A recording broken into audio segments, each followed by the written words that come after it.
bas uniquement et pas le haut. Donc les deux mains, les deux bras, on les oublie, soit vous les mettez dans le dos, soit le long de votre corps. Donc pour cette toute première vidéo de brosser les genoux, nous allons voir ensemble une posture que l'on appelle la posture de l'archer. C'est un pied devant. Nous allons prendre pour le moment le pied gauche et l'autre pied derrière. Vous allez mettre une distance entre vos deux talons.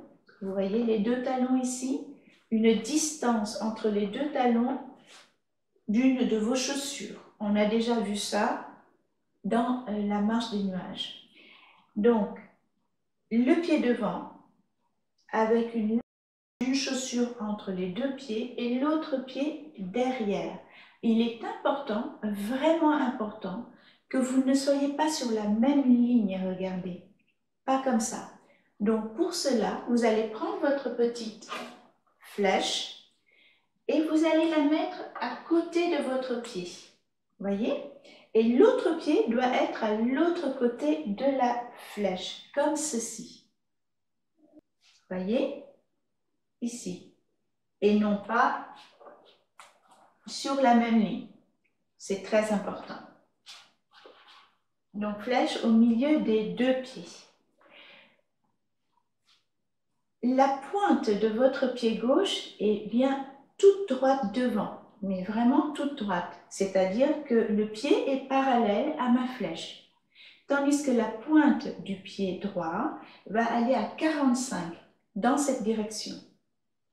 Voyez, ici. Si je mets ma flèche là, elle va pointer là. Bien. Ça, c'était pour la largeur entre les deux pieds. Maintenant, la longueur. Je me mets de profil pour que vous voyez mieux ce que je vais vous faire faire. Donc, on a dit le pied gauche devant, le pied droit derrière, le pied gauche bien droit, la pointe, et la pointe du pied droit à 45 avec une largeur d'un pied entre les deux. Maintenant, pour trouver la longueur, vous allez mettre votre main gauche sur votre aine gauche, ici, d'accord? Et bien sûr, tout votre bassin doit aller droit devant. Vous appuyez votre main sur votre aine, c'est-à-dire le psoas. Et en appuyant, vous allez lâcher le psoas. Écoutez bien à l'intérieur de votre corps. Appuyez et lâchez-le.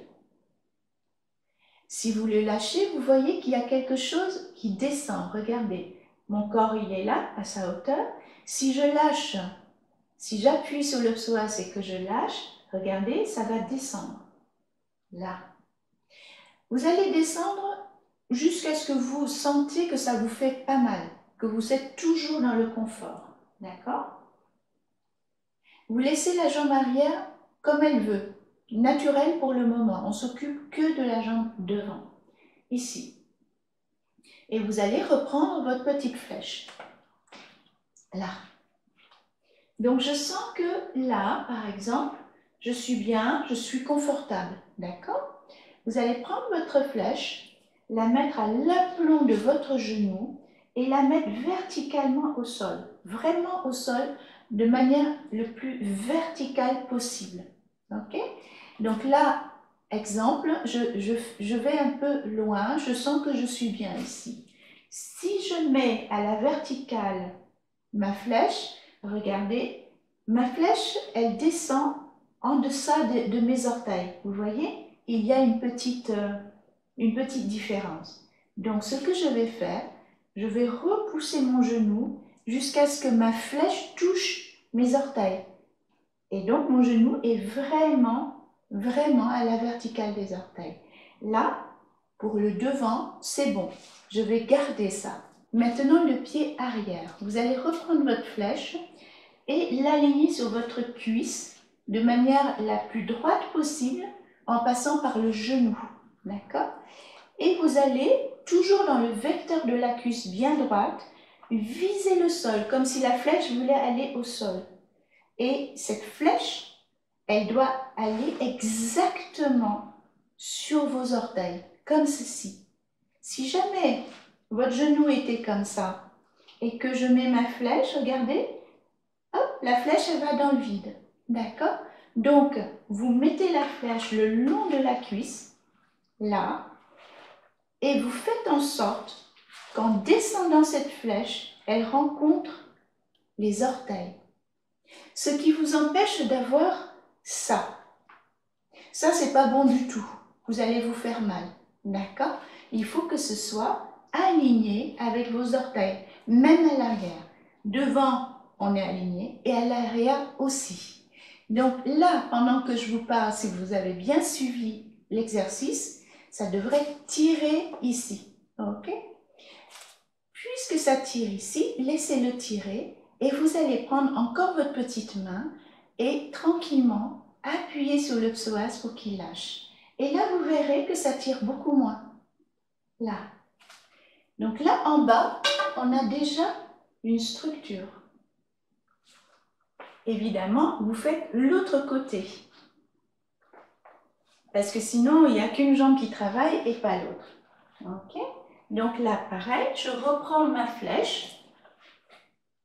Je vais mettre ma main droite sur mon psoas droit. Donc, n'oubliez pas la largeur entre les pieds. Et je vais appuyer tranquillement. Ça va descendre. Je vérifie que mon genou ne dépasse pas les orteils. D'accord? Et ensuite ici, tout le long de ma cuisse, je vais descendre ma flèche et elle doit toucher les orteils. Donc là, nous avons effectivement une bonne position. Tout le poids est évidemment devant. C'est la position de l'archer. Donc nous allons commencer notre mouvement avec la position de l'archer. Vous suivez jusque là? Alors on continue. J'avais dit position de l'archer, on oublie les mains, on les met dans le dos. Le bassin est tout droit, d'accord? Veillez à ne qu'il ne soit pas ici ou là-bas, plutôt par là, d'accord? Donc, toujours votre flèche. Il ne faut pas que votre flèche soit comme ça. Il faut qu'elle soit perpendiculaire à votre jambe, à votre cuisse qui est devant, d'accord? Et évidemment, pas ça, ni ça. Il faut qu'elle soit bien droite. Là, la différence entre cette forme de yang et les autres, je vais vous la montrer. Dans les autres formes de yang, le plus souvent, on voit le pratiquant revenir en arrière, s'asseoir, pivoter le pied à l'extérieur et reposer le poids dessus pour pouvoir avancer l'autre pied.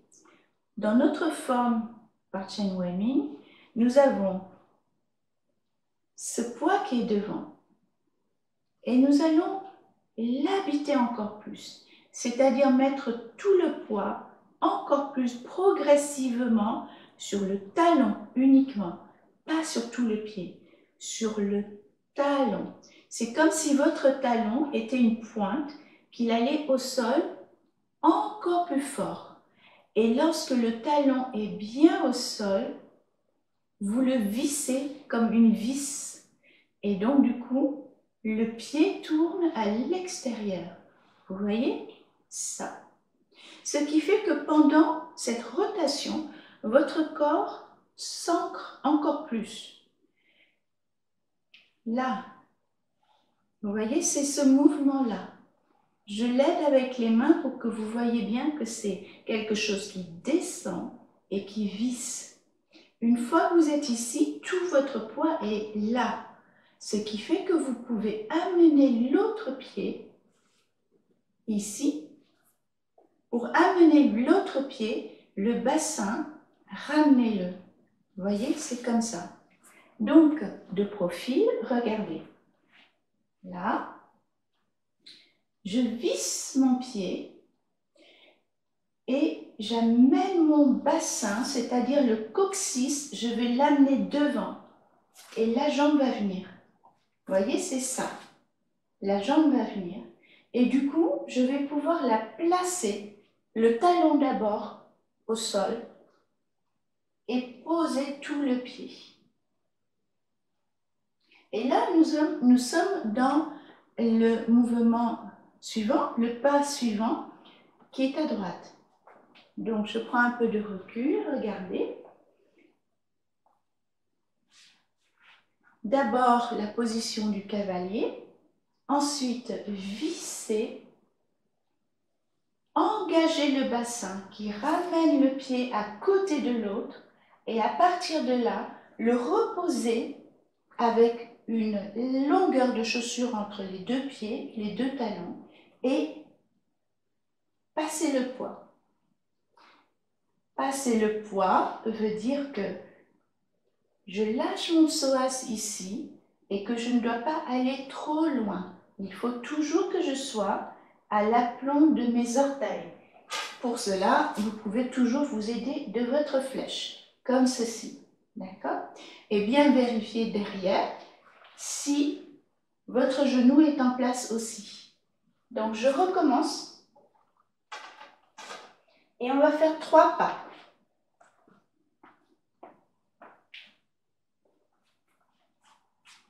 Là, visser, engager le bassin, poser le pied, passage de poids et ramener le pied. Je vais vous expliquer comment ramener le pied. Avec l'autre côté, ça se verra mieux. Donc, visser, engager le bassin et regardez mon bassin lorsque je l'engage, il est dans cette direction-ci et non pas devant. Il est ici. Vous voyez, je vais mettre mes mains ici pour que vous le voyez. Ensuite, je vais placer mon talon et passage de poids. Et mon bassin est toujours ici. Or, il faudrait que je le ramène là-bas. Du coup, pour le ramener là-bas, je vais fermer ce pied-là. Je vais le refermer pour l'amener ici. Vous voyez? Je vais m'aider de la flèche pour ce mouvement du bassin. Dans la vidéo théorie, j'avais évoqué que tous les mouvements se faisaient à partir du bassin. Donc là, vous le voyez, le bassin est vraiment important. Ici, mon bassin est devant, d'accord? Je vais visser ma jambe. Mon bassin va aller par là. Ici, mon bassin toujours, je vais le ramener le coccyx pour pouvoir ramener la jambe. Et mon bassin est toujours dans cette direction et non pas droite. Je vais placer le pied, passer le poids et regardez, mon bassin est toujours par là. Le pied derrière va se refermer pour ramener mon bassin devant et ainsi de suite. Regardez l'autre côté. Là. Engagez le bassin, placez le pied, passage de poids et fermeture de la pointe de pied pour avoir le bassin tout droit. D'accord? Donc là, on a fait les pieds, le bassin et maintenant le reste, la tête, pas encore les bras. Toujours ma position de cavalier. Visser. Lorsque vous ramenez le bassin avec le coccyx en l'engageant pour ramener la jambe, vous allez étirer, c'est-à-dire suspendre la tête. Ça veut dire être encore plus vertical. Il ne s'agit pas de se pencher pour pouvoir tirer, d'accord? Au contraire, il faut étirer, verticaliser la colonne vertébrale lorsque vous engagez ce bassin. Et non pas comme ceci. C'est j'engage le bassin et je m'étire encore plus. Mais je ne lâche pas ma hauteur. Ma hauteur ici est toujours la même. D'accord? Je ne remonte pas. Ça ne fait pas ça. Au contraire, ça fait ça. J'engage le bassin. Je reste à la même hauteur et j'étire le dos. Regardez, je me sens grandi. Et par cette verticalité, je vais pouvoir engager mon pied, le poser et passer le poids. Et ensuite, ramener le pied derrière pour aligner le bassin devant. Toute la clé de ce mouvement, c'est ce bassin qui bascule pour pouvoir ramener le pied derrière, mais surtout, pas avec un dos voûté, au contraire, au moment de bascule, vous allez étirer encore plus le dos, placer la nuque et y aller.